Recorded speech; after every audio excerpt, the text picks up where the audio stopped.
I decided to celebrate Star Wars Day this year by finally picking up Star Wars Legion, and I am blown away by the amount of stuff in this box. It came with a ton of clone troopers, 14 to be exact, and I quickly realized that I needed a fast way to get these guys ready to blast some droids. My name is Hiro Song, and today we're going to talk about painting clone troopers fast. I have been extremely excited to paint these clone troopers, and for the sake of this video, I'm going to focus in on a single model to really make it clear what's going on in my process. I was immediately excited about this guy holding the big rotary blaster cannon, so we're going to focus in on this model in honor of Heavy from the Clone Wars TV show. You can see the model came in a few pieces that were already clipped off the sprue, which made working with this model pretty easy. Once this guy was built, I hit it with a Vallejo white primer. I always brush on my primers since I don't have an airbrush, and it works just fine. I did have to use a few coats to get this covered properly, but it didn't take too long. Now that we've got the clone primed, we want to go ahead and paint the lowest down and hardest to reach areas on the model first, which in this case is the black stuff under his armor and in his helmet visor. Being careful isn't very important here, as we will be going back over all the white sections later, so just let it rip. After we've got a few layers of black on all the black sections, we can move on to the white armor. We'll start by base coating all of the sections we want to be white in a light gray color. When we see white in real life, it's actually almost never the true pure color white. In reality, shadows make most white things actually a bit gray to our eyes. So when we paint white stuff like this clone trooper armor, we actually want to start with our shadow color of light gray and work our way up to a bit more of a bright white. The mechanics of actually getting white stuff on miniatures to look shadowy are pretty hard, since washes don't tend to look very good on white paint. Washes will pigment every part of the model you touch them to, even the raised sections. So with white paint, if you wash it, it'll pretty much just end up looking like a lightened version of whatever color the wash is. So we need to use a more additive method here, where we start darker and work our way up to the lighter stuff.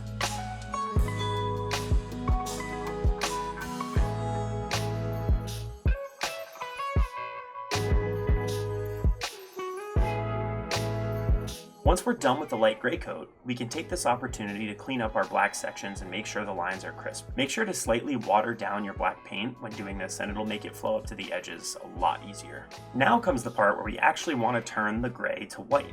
We'll do this with a dry brush to save some time. You can see here that I've placed a tiny bit of water onto my dry brushing sponge, which I'll use to occasionally moisten my brush bristles. I'll rub the brush on here, grab some white paint off of my palette, and then use either my hand or a texture palette to test out how much of the paint is coming off the brush. I find that using my hand can be helpful because it allows me to actually feel the moisture content of the brush on my skin, but if you're concerned about touching the paint to your skin, you can also use a piece of scrap plastic to do this. I 3D printed a small wet palette for myself, and now I use it as my dry brush texture palette. When we dry brush, we're trying to touch the absolute highest spots on our model. This mimics the way light interacts with the surface pretty well, and this is a great technique to save you some time when getting detail onto your model. Gently touch the bristles of the brush to the model, making sure not to press too hard, as that will get the paint into the lower down sections of the model where you don't want it. Now, the danger of dry brushing is that if you don't put enough water on the brush, the paint can come off looking a bit chalky. This is especially true with white paint, unfortunately. The problem is that if you overwater your brush, the paint will come off looking more like a normal brush stroke, and it will coat too much of your model so that it doesn't look like it's just on the raised edges anymore. It's all about finding a balance that comes with experienced dry brushing stuff, so I encourage you to play around with it a bit. But in the case of the clone, I'm going to err on the side of a little bit too dry when I'm dry brushing. I am a massive fan of the Clone Wars TV show, and I'm hoping to paint these models a little bit more like a cartoon clone than a CGI clone from the films. The art style used in the Clone Wars series has a really cool painted kind of brushed look about it, and dry brushing mimics it pretty well. So if I end up with a little bit of chalkiness, it'll just make it look more like the TV show, and I'm really okay with that.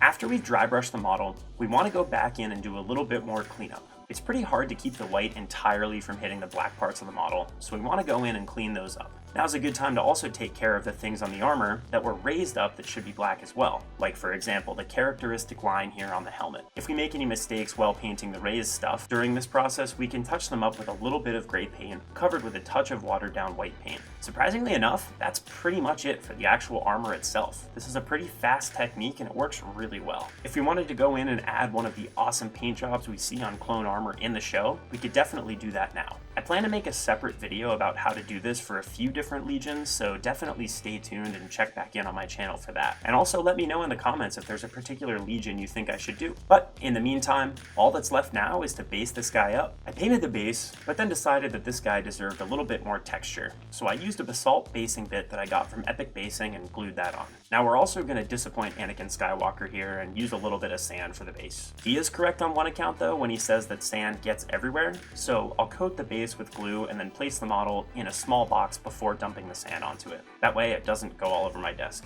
Once the glue is dry, we can hit this with a primer, gray this time so that the recesses are a little bit darker. I used some Mornfang brown on the basalt and some Morghast bone on the sand, followed up with Rakarth flesh shade to add some depth to the texturing. I then dry brushed some XV88 paint onto the basalt very lightly, and finally I applied a black ring to the base to finish it all off. As a small little tiny final touch-up, I'm going to go ahead and put a small drop of Nuln Oil onto this guy's backplate. This is going to give it a little bit more definition on some of these bumps and things that are supposed to be present here. And with all that, we're done.